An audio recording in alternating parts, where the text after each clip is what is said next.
Today, I'm taking the Amtrak Northeast Regional. I've been on this train a million times. At this point, we know the drill, right? The Northeast Regional is an electric higher speed train service from DC to Philadelphia, New York, and Boston. Well, not today. Our train is not electric. It's not higher speed. We're not even going northeast. Today, I'm showing you a side of the Northeast Regional most people never take. We are going to Newport News. Hey everybody, welcome to a brand new Trains Are Awesome video. I'm Tom. I'm standing in front of Washington Union Station. Today I'm going on another Amtrak trip. I'm headed to Newport News, Virginia on the Northeast Regional. Well, the Virginia Regional. So it's almost 7 in the morning. My day is just beginning, but the train I'm about to get on, that train has been underway for hours. It left Boston yesterday a little bit before 8 p.m.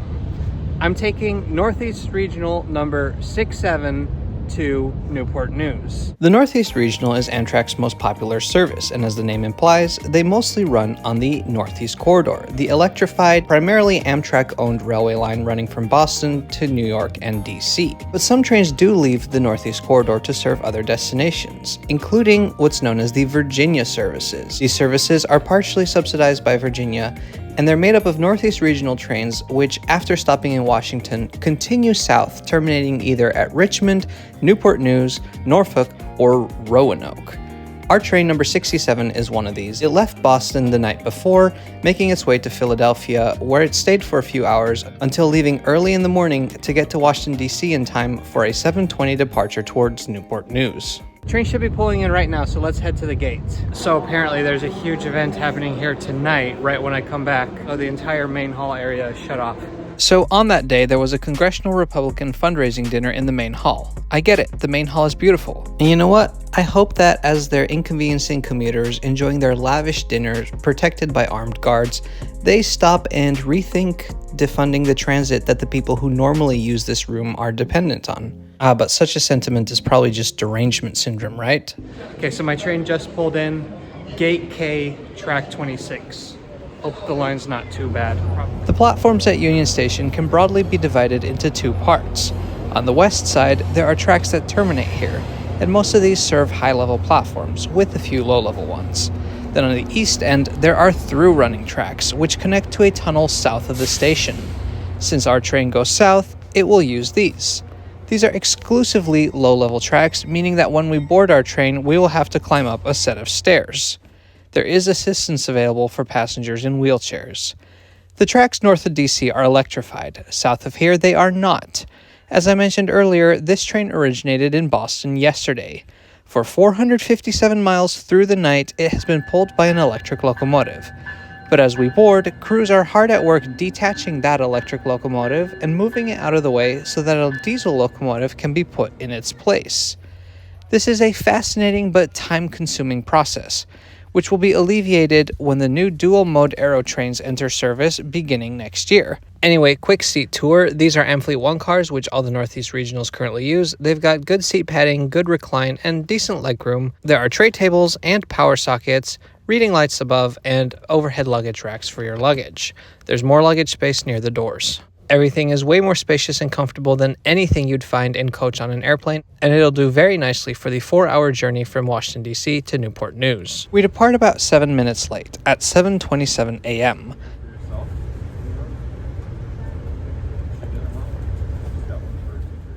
The first thing we see is darkness. We're traveling through the First Street Tunnel, which opened in 1906, and takes trains underneath the Supreme Court and the Capitol complex. With a loud blast of the horn, we emerge into daylight, and within minutes, we have switched onto tracks owned by freight company CSX. We will stay on their tracks for the rest of the trip. We make our way through the L'Enfant Plaza neighborhood of Washington, D.C., home to many federal office buildings.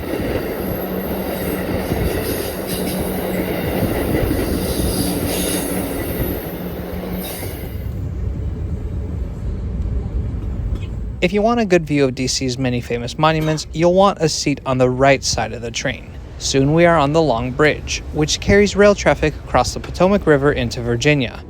This bridge is a critical bottleneck for passenger and freight service between the Northeast and Southeastern United States. Underneath us, crews are hard at work building a second bridge, which will allow for an expansion of passenger service. I'm working on a video dedicated to this construction, so please subscribe to Trains Are Awesome. You won't want to miss it.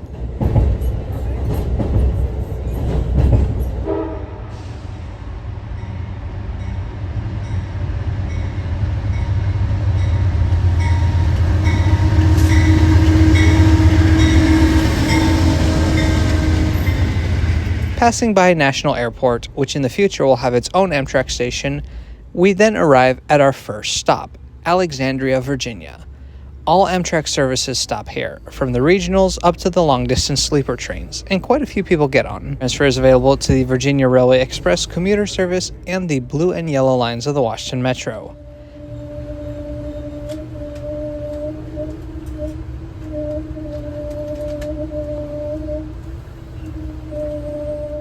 After a brief stop in Alexandria, we continue our journey towards Newport News, paralleling the Washington Metro Blue Line for a few miles until we pass Franconia Springfield Station. Most of the Northeast Regionals that run down into Virginia run towards Richmond or points beyond, just like we are. However, a few of them go to Roanoke instead, stopping in places like Manassas and Charlottesville along the way.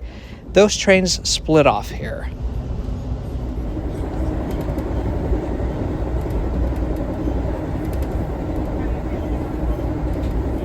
One of the first trains we pass is the Amtrak Auto Train, which runs from the DC suburbs to Florida. And what's special about this train is, as the name suggests, they let you take your car on board.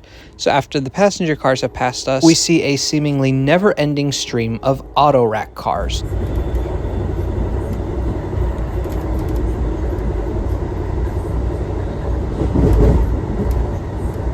One of the highlights of the trip, and the reason that I got a seat on the left side of the train, is when we line up with the Potomac River, following its shores for miles. Over here, the river is already quite wide, and with the morning sun reflected in the water, it makes for a beautiful view. So the ticket I used for this trip was the Amtrak USA Rail Pass, which was on sale for just $250. It's a great deal, but it is still a big purchase. Recently, we've moved, and so staying on top of our spending is as important as ever. Which is why I'm glad to introduce the sponsor of today's video, Monarch. Monarch is a private, ad-free personal finance platform. Now, making good financial decisions is incredibly important to me, but the spreadsheets and the different apps and accounts, it was becoming increasingly difficult to do so.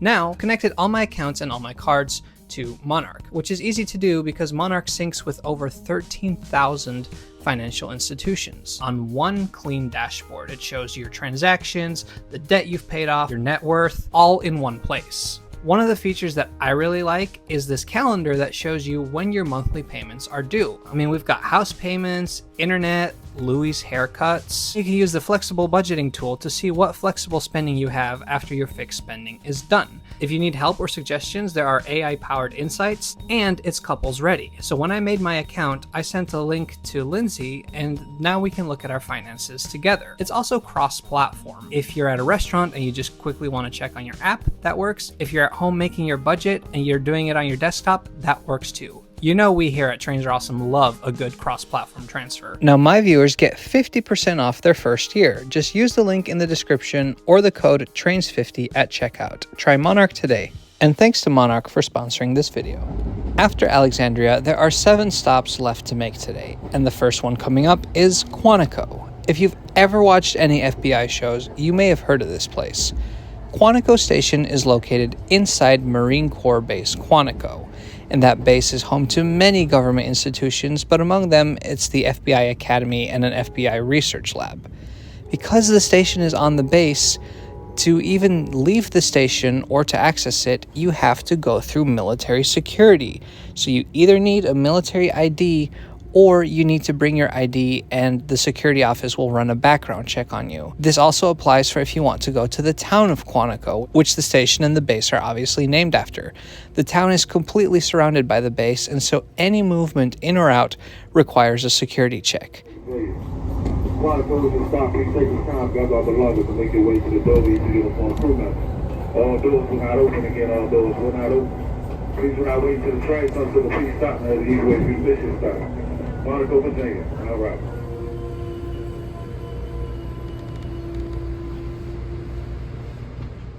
The next station will be Fredericksburg. As I said earlier, the tracks we are running on are owned by CSX, but in the past, they were owned by a railroad known as the Richmond, Fredericksburg, and Potomac, or RF&P.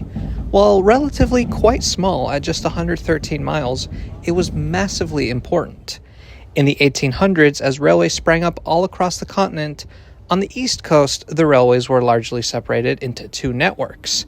In the north, the Baltimore and Ohio and the Pennsylvania reached Washington, D.C. On the southern side, railroads like the Seaboard Airline, Atlantic Coastline, and Chesapeake and Ohio came up to Richmond. The RF&P was built to bridge the gap. I'm simplifying the history quite a bit because it involved a lot of small companies, mergers, and extensions. You can learn more about it in a video I made a few years ago. The link is in the description. The first section opened in 1836, and from 1837, passengers could take a boat from the end of the line to D.C. From the 1870s, the tracks crossed the Potomac River. From that moment, trains could run from the northeast to the south. It's not cliché to say that this was absolutely revolutionary, forever changing the railways on this side of the country. The RF&P barely ran any of their own passenger or freight services. They did run a few, but instead, most of the traffic on their line was made up of through trains from other railroads it connected with. After we leave Richmond, the tracks we will run on will still be CSX owned, but instead of being former RF&P, they will be former Chesapeake and Ohio tracks. Amtrak was founded in 1971 by Congress to take over passenger service from the privately owned railroads. Interestingly, when Amtrak was founded, they did not offer direct service from Washington, D.C. to Newport News. Instead, the first Amtrak train from Newport News ran to Cincinnati. It was called the George Washington. Starting in that summer, the George Washington was merged with the James Whitcomb Riley Cincinnati to Chicago train.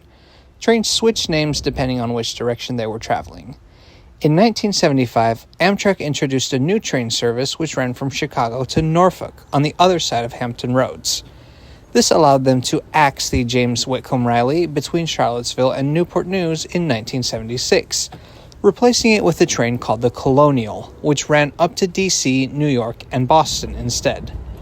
Over the years, they added several services and changed names. You could catch the Senator, the Potomac, the Tidewater, the Chesapeake, the Virginian, the James River, or the Old Dominion. In the 1990s, there were even more names like the Twilight Shoreliner, the Charter Oak, and the Gotham Limited. Since 2008, when Amtrak introduced the Northeast Regional brand, all Virginia Amtrak service has been part of the Northeast Regional. Our next station is Ashland. Despite having a population of just 7,500, for decades, Ashland has had the nickname the Center of the Universe. Ashland briefly was the center of the universe last year, gaining international fame for a video of a raccoon who busted into a liquor store that went viral. Among rail fans, Ashland is mostly famous for having tracks running down the median of Center Street, and for the live rail cam mounted on the roof of the station. Richmond Staples Mill, up next. So it's actually like freezing by my seats. I had to put my coat back on, but here in the bathroom, it's like the heat is blasting, so it feels kind of nice. But I cannot finish out the trip in the bathroom because that's gross and inconsiderate. We've already arrived at our next stop, Richmond Staples Mill Road. Richmond Staples Mill Road station actually isn't even in Richmond. However, any trains traveling to the southern United States do not pass through downtown Richmond, so this station serves as the main station for Virginia's capital. Up until here, these are tracks that I've been on before, but from this point on, it is brand new territory for me. And this first part, from Richmond Staples Mill to Richmond Main Street, is one that I've been curious about for a long time. It's only about 8 miles or 13 kilometers long. That makes it one of the shortest distances between two stations on the Amtrak network. For example, that's shorter than the distance between New York and Newark, New Jersey. Yet it takes 26 minutes. I've often stared at maps and schedules and thought to myself, how could it possibly take so long? Well, it's because we're traveling at a crawling pace. Seriously, I know Virginia is super serious about improving passenger rail in the state, and we're going to discuss that in a little bit, but part of those improvements have to be speeding this part up. It's ridiculous. But at Staples Mill Station, the train practically emptied out. Like, I think there are only 4 people in my car right now. CSX. Ladies and gentlemen, just a few moments to be arriving at our next designated station stop, Richmond Main Street. Richmond Main Street, you stop, please take your time to gather all belongings and make your way to the doorway to your phone crew member. All doors will not open again, all doors will not open. Richmond Main Street, all right. We finally make it to Richmond Main Street Station, which sits right downtown and first opened in 1901. It's a beautiful building, but its beauty is partially hidden by an ugly elevated highway right in front of it. A hurricane in 1972 flooded the station, so Amtrak closed it in 1976, moving to Staples Mill instead. 2 fires further damaged the building, but Amtrak fixed it up, and passenger trains began stopping here again in 2003. There are 2 more stops left, Williamsburg and Newport News. We will reach our destination in little over an hour. Now, the Amtrak Northeast Regional service south of Washington, D.C. is fascinating because service is partially funded by Virginia. It is a state-supported Amtrak route, and please spare me the "it's a Commonwealth, not a state" stuff. If you really have an issue with the word, take it up with the Virginia State Police. Now, state-supported Amtrak routes are not uncommon. You see them in Illinois, Michigan, California, a bunch of other places. But the fact that the Northeast Regional starts out as an operationally profitable train solely funded by ticket sales and in Washington, D.C. becomes a state-supported service, I think is really interesting. I just mentioned that Virginia was investing heavily in improving passenger rail. The Virginia Passenger Rail Plan is perhaps one of the most ambitious out of any state. What makes it impressive is not just their intention to run additional service, including increased frequencies on all routes, up to almost hourly between D.C. and Richmond. No, to achieve these goals, they are actively working on a ton of different infrastructure projects. They're building a second bridge across the Potomac to separate freight and passenger traffic. They've bought up miles of right-of-way from freight companies, and they're building a 3rd or 4th track in congested areas. A deactivated line down to North Carolina is being reactivated. Some service will be extended to Christiansburg. Quantico and Fredericksburg stations have received upgrades, and we're about to see the brand new terminal in Newport News. In the longer term, there's even the desire to introduce an east-west connector service and electrify from DC to Richmond, though I suspect I will be an old man by the time either of those projects come to fruition. Nevertheless, it's encouraging to see a state government so committed to improving passenger rail, recognizing not only the benefits of a good system, but also the work that goes into making it good. After a stop in Williamsburg, the next and last stop is Newport News. And I'm not gonna lie and try to sell this to you as a super scenic journey. You're running through the forest. There's some pretty parts, but it's not like the section before Richmond. The best views are definitely on the first part of the journey. Nevertheless, I always enjoy an Amtrak trip, and ending the trip at a place I've never been to before is kind of fun. Not that I had realized we'd arrived. We've arrived at Newport News, Virginia, not to be confused with Old Port Olds. You want to know something really funny? They didn't make an announcement when we arrived here, so we've been kind of going stop and go the last 15 minutes, and we stopped, and I was sitting on the opposite side of the station, and not everybody was getting up, so I didn't realize we were here. And then I looked out the other window, and I saw the station sign, and I saw people walking, and I was like, oh, we're here. Isn't it nice to have a high-level platform for a change?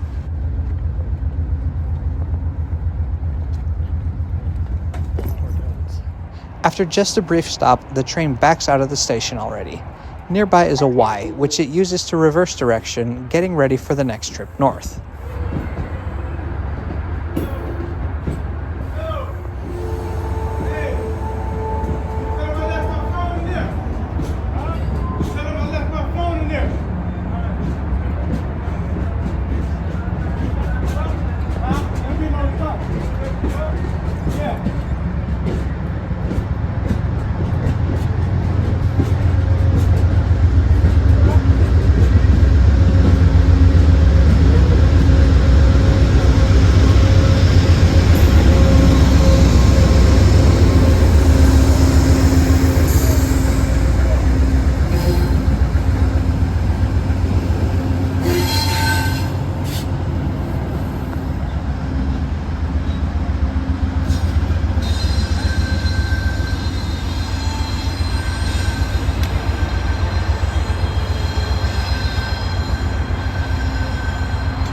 This is the brand new Newport News Transportation Center, which opened in August 2024. The old Newport News station was closer to the actual city center by about 9 miles. The old station had some flaws like accessibility issues and not enough parking. Now the new center is a hub for all public transportation modes here. The train, the local bus, the Virginia Breeze intercity buses, and Amtrak Thruway buses. It is a bit unfortunate though how far it is from the city center.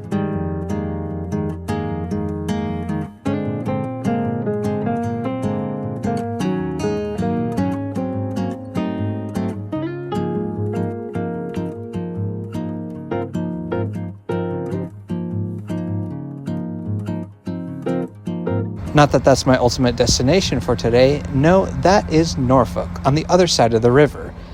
I'm going there to meet up with a friend and ride the light rail. It had been my plan to take local transit to get there, but on the train I looked up how long that would take and decided to take the Amtrak Thruway bus instead. Norfolk is also served by a different branch of the Virginia Northeast Regional, and with the Thruway bus running between Newport News and Norfolk, you essentially double the frequency between DC and these two cities. If you can't take a direct train in Norfolk, you can go to Newport News and transfer to the bus. There's really only one question left. What kind of a name is Newport News? Newport News is one of several cities in the Hampton Roads region. While perhaps not as well known as Norfolk, it is still home to 186,000 people. One of the main employers is the shipyard that builds aircraft carriers and submarines for the US Navy. But that name though, did you know that it is the oldest English city name on the continent? It's been recorded as early as 1621. Some people claim that it was named after a certain William Noose. Others argue that it is derived from the time when the settlers in Jamestown who were starving met Captain Christopher Newport, who brought food. Captain Newport brought the good news, Newport News. Whatever the story may be, Newport News is not an isolated city. Along with the nearby cities of Norfolk, Virginia Beach, and several others, it makes up the Hampton Roads region, also known as the Tidewater region, in the southeast corner of Virginia. This region is perhaps one of the least known important places in the United States. Because of the deep water here, it's an incredibly important harbor. In fact, the bus schedules and traffic jams here all revolve around the shifts at the shipyards. There are no railroad tracks crossing the James River here. However, there are several bridges or bridge tunnels that help highway traffic travel between cities on both sides of the water.